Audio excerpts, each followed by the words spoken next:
Welcome to Garden Wise Adventures. My name is Malie and today we're going to do something fun.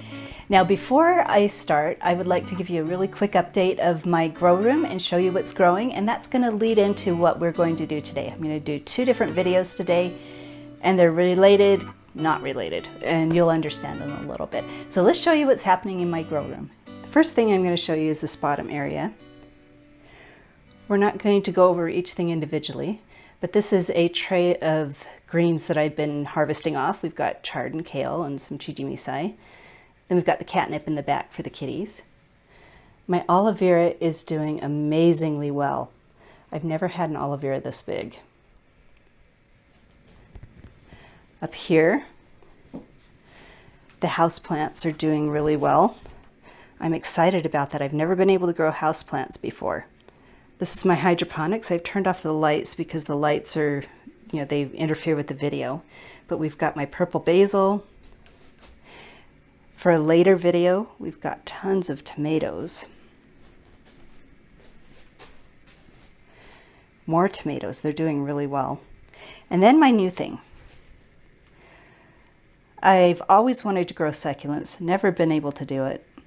But now that I'm having some success growing indoors, I decided to try succulents. And when I purchased my first succulents, a couple of leaves fell off and I decided let's immediately try and propagate. And look what's happened. We've got roots, we've got babies. It's really exciting. I don't know if I'm going to do any succulent videos for a while because I am definitely a beginner, but I'm having fun. Let's show you the ones at the top. Okay, we're just going to have to deal with the weird effects with the lights because you can't see the ones on top without the lights on. But I'm not going to tell you the names of these, like I said, because I really don't know what they are. But we've got flower stalks coming, huge fungus gnat issue, but the fungus gnat issue has been greatly reduced with all the work I've been doing. Every week I've been adding mosquito bits. I've been watering with mosquito bits, and I've been switching out my sticky traps a lot. So it seems to be helping. I don't know if we'll ever eliminate them, but we're going to keep trying. Don't know what each of these are, like I said. This was a gift basket that I got from doing a presentation. Isn't that pretty? It was from some students. Really makes me happy. This is one of my favorite ones. I don't know exactly what it is. And then we've got some more. So succulents are a fun new thing that I've been doing. Over here is the subject of my next video. This is my roselle. We're going to show you what I'm going to make with that. I've been harvesting off of this all winter. It's looking pretty sad right now, but it's almost spring and almost time to put it back outside. We've got really healthy new shoots coming out of my ginger. I think the new soil was a big help, and we've got a shoot right there. This is my turmeric, which has nothing coming up. This is extremely exciting. I'm going to do another video on these one of these days soon as these finish popping up. But as you can see right here, we've got a very large seed and a sprout pushing out. Probably can't see it in here, but there's another sprout coming up and another one with a tinge of green showing. These are pawpaw seedlings grown from my own pawpaw tree seeds. Yeah, like I said, I'll do another video on this once they're up a little further. I'm not sure if I need to help them out of their seed pods though. We've got more in here that have yet to come up, but we'll see if they come up. We've got another hydroponics unit that I'm trialing. I'm not a sponsor for any hydroponic units, but I'm just trying these out to see if this is the way I want to grow next winter rather than in the soil. I've really enjoyed it so far. I'm not quite sure which one I'm going to be doing next year, but as you can see, the plants are really lush and healthy. This is also going to be part of my next video. We're finally ready to harvest this lemon, and we've got flowers and new growth all over my lemon tree. I'm really excited. So I'm hoping some of these flowers replace this lemon that I'm going to harvest today. We've got my avocado that's showing a little bit of chlorosis. I have to add a little more chelated iron and possibly some calcium because that seems to help when I get chlorosis with these. And it got new growth and then stopped. Seems to have really slow growth, but I'm excited. It's not dead and it's looking pretty healthy. And then we're getting new growth on my Owari Satsuma mandarin. A lot of new growth at the top. I just pinched the tips on the top so that they will start their growth more towards the base. Down here we have more of my tomato experiment. They are doing fantastic. Tons and tons of tomatoes. None of them are ripening yet. These were started December 28th. Let me show you one that was started December 12th. So as you can see, these are little orange hat tomatoes, and they're starting to ripen right here. And let's show you this one over here.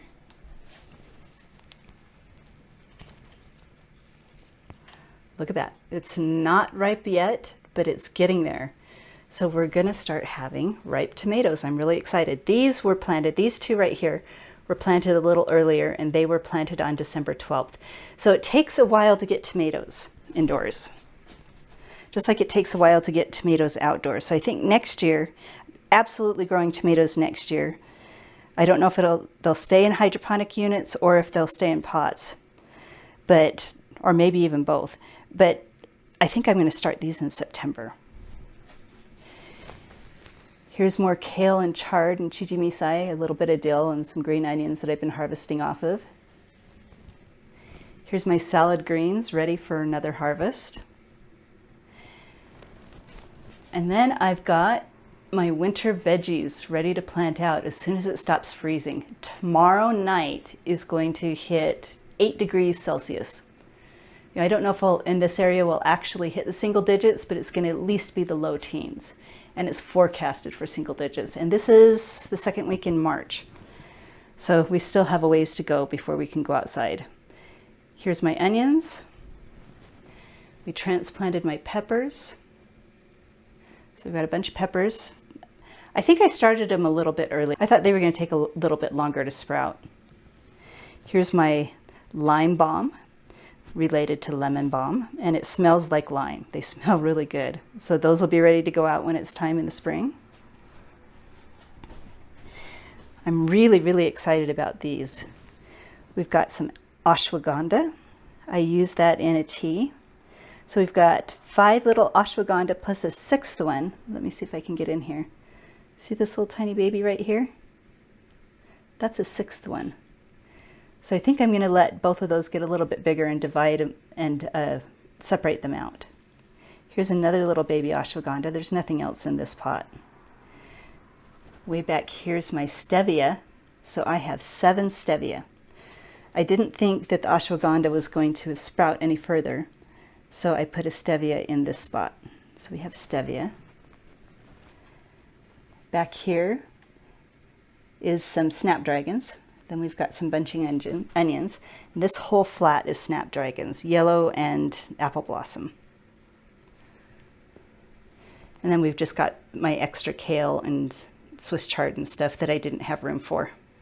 So now we're ready to go on to today's video. And today we're going to plant something else new that I've never planted before. And I got it from Baker Creek Seeds. And it's moringa. Now, what is moringa? It's a tropical tree. It grows in zones 10 and 11 outdoors, and it supposedly has extremely high protein content, is really good, is edible.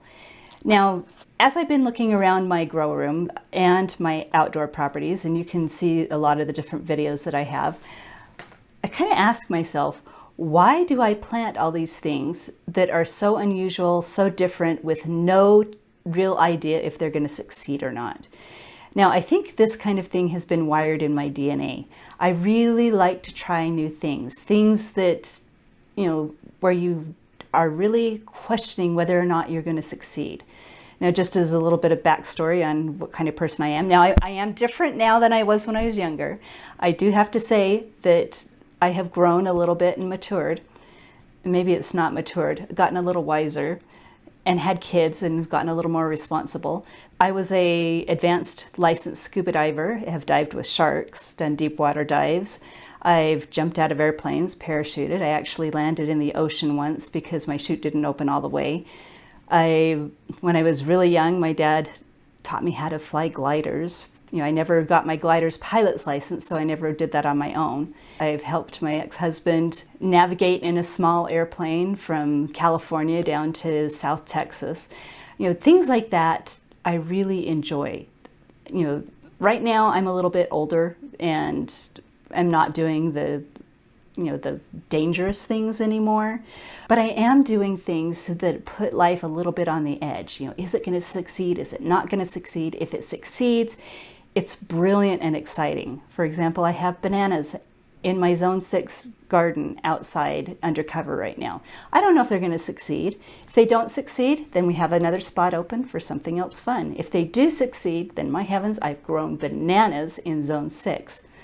So that's my thoughts. So in my grow room, you can see all the different things that I try. I don't really have hope for success on a lot of them, but when they do succeed, then there's something new that I've learned. So that's why I like to grow unusual things, and that's why we're going to start moringa today. Now, what I've done, and it's been a few days. Here, let me get you closer here. Okay, there we can see them now. These are my moringa seeds, and about 3 days ago, you should only really do it for 24 hours, but I didn't have the time to do the video. But these have been soaking for about 3 days. Now you can see how large these seeds are, and they're kind of slimy on the outside. What I'm going to do is peel off all the slime on the outside. We're going to try 3 different methods. We're going to try some moringa seeds that I have not soaked. We're going to try some that I have soaked, and then I've heard some people say that they've peeled off the brown outer covering and planted them. So we're going to try all 3 methods and see which one works best. So let's plant this first seed. I'm going to do 2 in each pot. We're going to plant it right there. Now these are large pots. I'm planting them in larger pots because I've heard the taproot is really long, so they need a deeper pot to grow in. It's going to be a little difficult to control the water with them this deep, but we'll see how it goes. Now here's the next one for this pot. I've gotten all the slimy stuff off of it. Let's plant this one in here.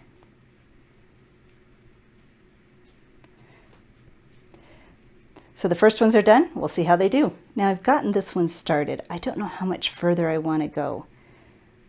I really don't know how well these will do taking all the outer coat off. But let's take a little bit more off of each one and we'll see if we can get any growth out of it. This is what it looks like inside. I think that pointy part is up. There's a flat part that's down. Let's plant this in our next pot. Now I don't have a lot of hope for this method. I'm afraid that the seed might rot, but we're going to try it anyway, just for fun.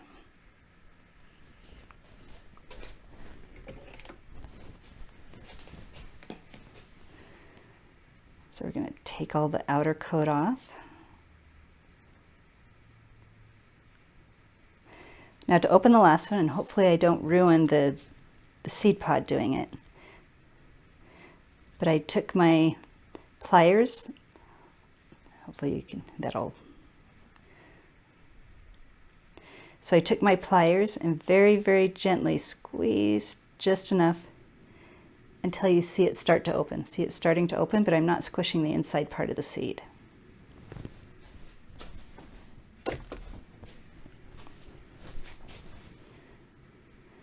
Then I take my fingernail and just peel it off. Sorry, it's not focusing.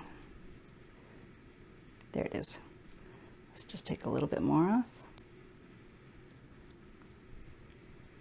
I really don't know what I'm doing, but I heard somebody say that they peeled off the outer coating and had a better chance with theirs, and had better success with their germination. Ah, there you can see it.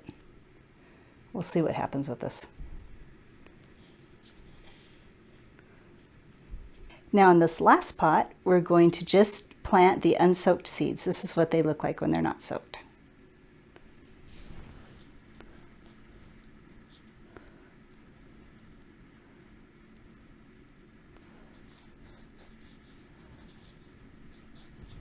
There we go. We have 3 pots of seeds, soaked, unsoaked, and peeled.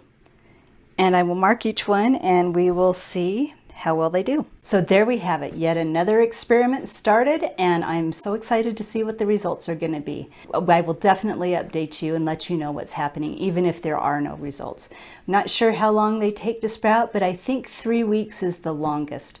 So we'll see what happens. Now I would love to hear any experiments that you've been doing. If you've tried anything new, if even if you're new to starting gardening, that's the same type of thing. If you're new to starting gardening and you've started your first seeds, You're doing experiments, you're living on the edge, you're trying new things, and I'm really excited and would love to hear what you guys are doing. And if you enjoy my videos, I hope you share them with your friends. I hope you hit that like button, subscribe, and go have a wonderful garden adventure.